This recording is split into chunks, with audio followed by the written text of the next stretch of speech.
विद्यार्थियों, MA final जो चौं पेपर भाषा शास्त्र में भाषा विज्ञान जूं खूबियुनि जे बारे में पाण ॼाण हासिल करे उन टॉपिक खे ई अॻिते वधाईंदे अॼु भाषा विज्ञान जी नेक्स्ट खूबी जेका पढ़ूं था उहा ही आहे त भाषा जेका आहे हिकु पैतृक संपत्ति आहे, माना मिल्कियत। त जहिड़ीअ रीति पैतृक संपत्तिअ जो अधिकारी पुटु थींदो आहे, तहिड़ीअ रीति भाषा बि पिता खां पुट खे मिल्कियत तौरु मिले थी। छाकाणि त इहो ज़रूरी न आहे त पिता जी भाषा ई पुटु सिखे, हू उन खां सवाइ ॿिए ॿोलियूं बि सिखी सघनि था। छाकाणि त जहिड़े वातावरण में हू पुटु रहंदो, स्वाभाविक आहे त उन वातावरण जी भाषा उनखे प्रभावित कंदी ऐं हू पिणु उन भाषा न प्रभावित थींदो।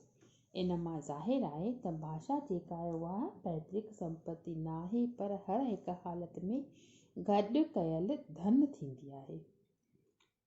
त इन हिसाब सां भाषा जी जेका ॿी खूबी अची वेंदी उहा थींदी त भाषा जेका आहे अर्जित संपत्ति यानी गॾु कयल संपत्ति आहे।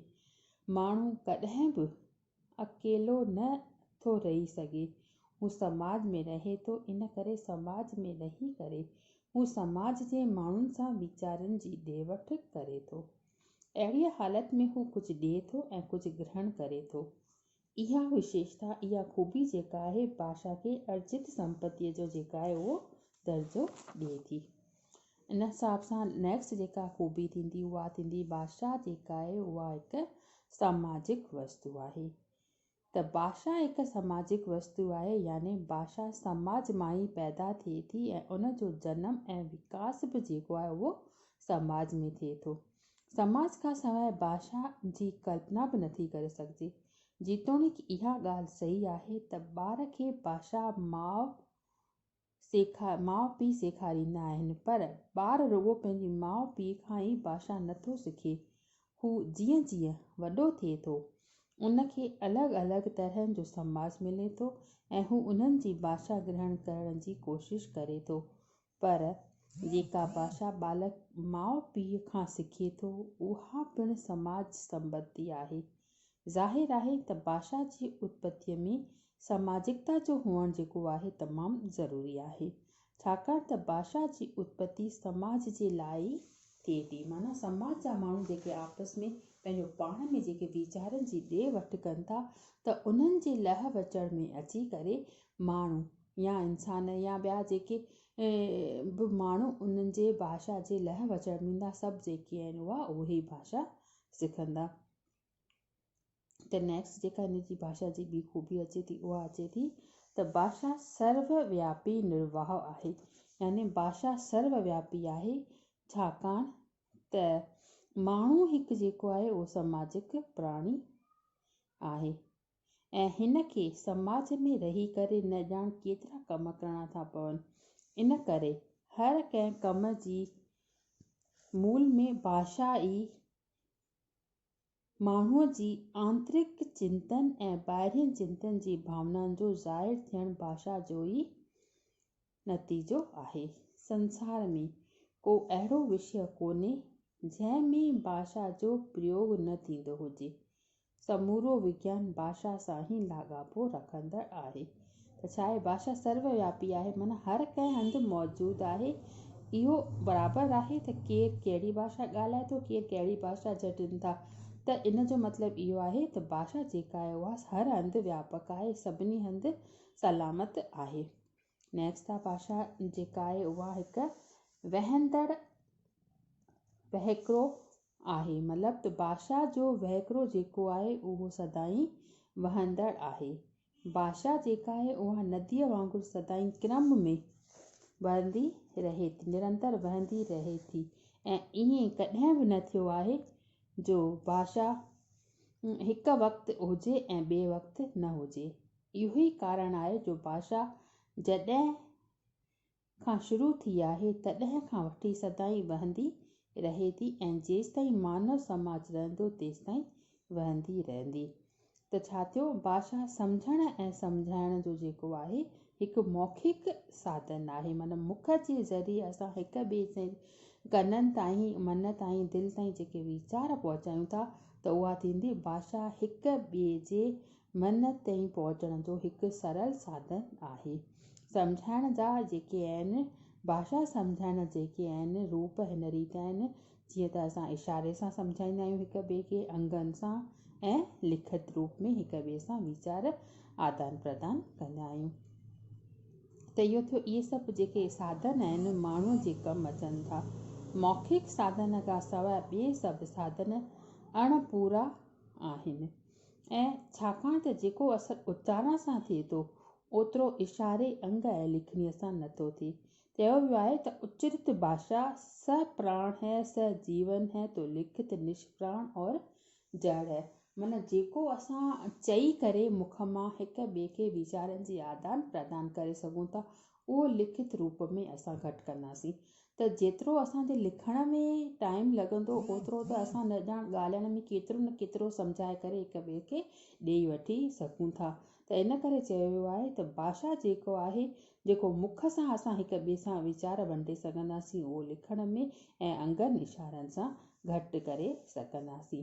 त ॻाल्हाइण वक़्तु जेको ज्ञान प्राप्त थिए थो ऐं भावनाउनि जे करे जेको प्रभाव थिए थो उहो रूप लिखण में कॾहिं बि नथो अचे। इन करे इहो चवणु ठीकु आहे त भाषा जेका आहे संप्रेषण का मौखिक साधन या बोध क्रम जो मौखिक साधन आहे। बोध हिक ॿिए खे प्रबोध ॾियण जो, हिक ॿिए खे जेको आहे असां उनजे प्रवचन ॾियण जो जेको आहे संप्रेषण जो जेको आहे उहो मौखिक साधन जेको आहे उहो सभ खां वधीक उत्तम आहे। हिक ॿिए सां उन साधन जे ज़रिए असां तमामु घणे खां घणा वीचार ॾेई सघूं था, हिक ॿिए जे वीचार जी ॾे वठि करे सघूं था। पोइ जेको आहे हिन जी भाषा जेका आहे उहा ख़ूबी अचे थी त भाषा स्वाभाविक ऐं प्राकृतिक क्रिया आहे। यानी भाषा सिखण जा हिन ख़ूबीअ में जेके आहिनि ॿ साधन अचनि था, हिकु अनुकरण सिद्धांत ऐं ॿियो जेको आहे उहो बौद्धिक सिद्धांत। त अनुकरण सिद्धांत ऐं ॿियो बौद्धिक सिद्धांत, अनुकरण माना नकल करणु, बौद्धिक यानी यतन करणु। त मातृभाषा अनुकरण जे द्वारा, मातृभाषा जेका असां ॻाल्हाईंदो अनुकरण नकल जे द्वारा सिखी सघिजे थी। जीअं ॿारु नंढो हूंदो आहे त उहो माता जे इशारनि खे ॾिसी करे हू पाण बि ॻाल्हाइण जी कोशिशि कंदो आहे। त मातृभाषा जेका आहे अनुकरण जे ज़रिए सिखी सघिजे थी या ॿियनि भाषाउनि खे कोशिशि करण सां सिखी सघिजे थो। ज़ाहिर आहे त भाषा खे असीं कीअं बि सिखूं पर महिनत उन में ज़रूरु करणी पवंदी आहे। नंढी अवस्था में नकुल करण में महिनत जी ख़बर न पवंदी आहे ऐं वॾी अवस्था में नकुल करण जी प्रवृत्ति ख़तमु थी वेंदी आहे। माण्हू सिखण लाइ सावधानीअ सां कोशिशि कंदो आहे।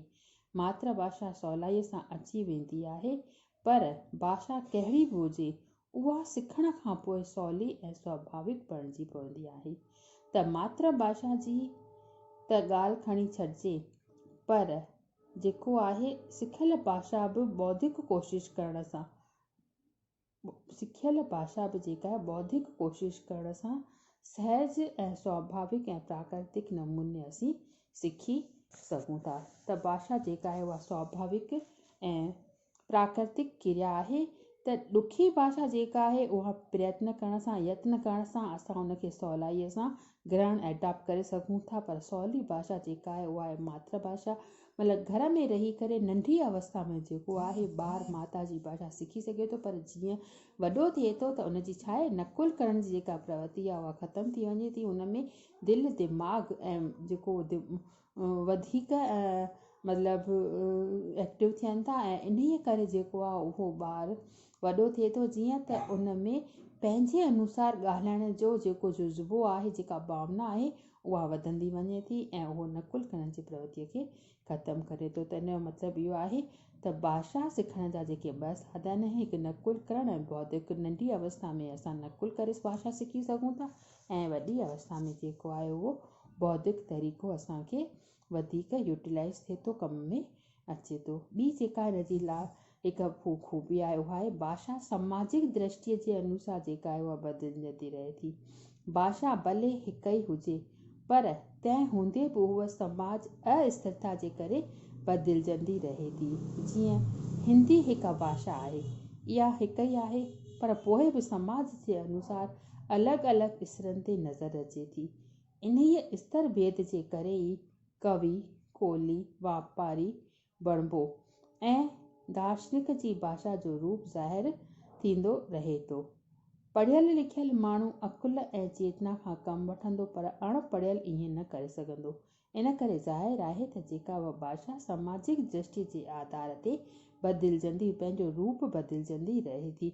मतिलबु त सभ्य संस्कृत जेको सांस्कृतिक माण्हू हूंदो उन जी भाषा अलॻि हूंदी, कवीअ जी भाषा, वापारी जी भाषा जेका उहा अलॻि अलॻि हूंदी। त जहिड़े जहिड़े स्तर ते समाज जा माण्हू हूंदा उन्हनि जे ॻाल्हाइण जो जेको तरीक़ा उहो बि पंहिंजो पंहिंजो हूंदो।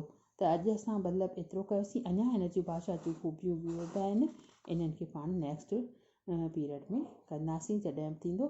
त इहे भाषा जूं असां स्टार्टिंग करे चुका आहियूं। भाषा जूं परिभाषाऊं जेके आहिनि इहे तव्हांजे फस्ट यूनिट में रखियल आहिनि। चङी तरह सां हिनखे दोहराईंदियूं हलिजो ऐं कॉलेज में बि अचो। कॉलेज खुली विया आहिनि। तव्हांखे बार बार चवां पई त कॉलेज में अचो ऐं आम्हूं साम्हूं जेको भाषा पढ़ी रहिया आहियूं त आम्हूं साम्हूं जेको तव्हां वधीक ग्रहण कंदियूं ऐं उनखे यादि करे सघंदियूं त ओतिरो असां वीडियो जे ज़रिए एतिरो न त सघंदासीं जेतिरो तव्हां साम्हूं अची करे वधीक पंहिंजा वीचार असांजे साम्हूं रखंदियूं ऐं सिलेबस खे अॻिते कंटिन्यू कंदियूंसीं। त तव्हां डेली हाणे क्लासनि में पिणु अचो। बसि अॼु एतिरो ई।